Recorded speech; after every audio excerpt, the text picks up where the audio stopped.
Shabbat Shalom à tous, Parashat Nitzavim, Atem Nitzavim, Ayom Kulchem. Vous vous tenez tous aujourd'hui devant Dieu.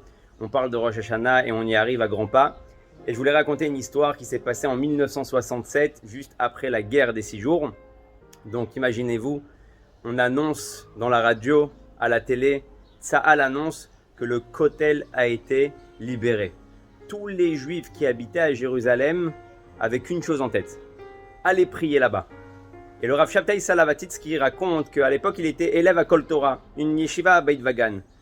Et donc, tous les élèves se sont dirigés vers le Kotel à Ma'aravi pour pouvoir prier. Imaginez-vous la première fois depuis presque 2000 ans que des Juifs se retrouvent au Kotel. Donc, une hitrakshut, un sentiment énorme. Et tous ces Juifs-là se dirigent vers le Kotel.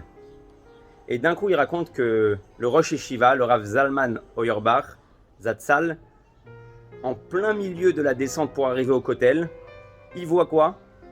Il voit un juif, un Lubavitch, qui est en train de mettre des tefilines à tous ces juifs-là qui arrivent vers le Kotel. Donc imaginez-vous la folie, c'est le moment où le Rabbi a lancé la campagne des tefilines pour la guerre des 6 jours. Donc c'est le meilleur moment pour mettre des tefilines à des juifs, tout le monde veut, tout le monde dit oui. Et il voit comme ça, et d'un coup il voit un juif qui s'arrête et qui chope tous les juifs qui sont en train de marcher vers le Kotel pour leur mettre des tefilines. Et il raconte le Rav Shabtai qui voit son Rosh Yeshiva, le Rav Zalman, qui s'arrête. Pendant que toutes les yeshivot sont en train d'affluer vers le Kotel, il s'arrête et tous les élèves de sa yeshiva s'arrêtent avec lui. Et la scène, elle dure pendant 5 minutes, 10 minutes, un quart d'heure, 20 minutes. Le Rav Shabtai, il se regardent tous, tous les élèves, et ils sont tous en train d'arriver au Kotel. Pourquoi le Rav il s'arrête? On n'a qu'une envie, c'est d'aller au Kotel. Et là, les élèves, ils posent la question à leur Rav, il leur dit, mais pourquoi tu t'arrêtes autant? Viens en avance, ok, c'est un Lubavitch qui est en train de mettre des tefilines à des juifs qui sont en train d'aller au Kotel.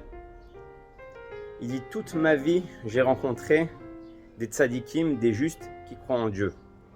C'est la première fois que je rencontre un juif, un tzadik, qui croit dans le Ham Israël. Et c'est pour ça que je regarde ça. En réalité, il faut savoir une chose, que le Rabbi il a ouvert un nouveau conduit dans le monde, c'est de croire en chacun d'entre nous. Ça veut dire qu'aujourd'hui, on a des enfants à la maison, il faut croire en eux. On a de la famille, il faut croire en eux. En nous-mêmes, il faut croire. Il faut qu'on comprenne qu'on a un potentiel énorme, que nous sommes des diamants d'Akadosh Baruch Hu. Et si on dévoile les profondeurs, si on dévoile ce qui se cache sous la terre, alors on dévoile de l'or, on dévoile des diamants, on dévoile des pierres précieuses. Tout ça, c'est à l'intérieur de nous. Et c'est pour ça que le Rabbi œuvre jusqu'à aujourd'hui pour qu'on dévoile le potentiel et la puissance que chaque juif a à l'intérieur de lui.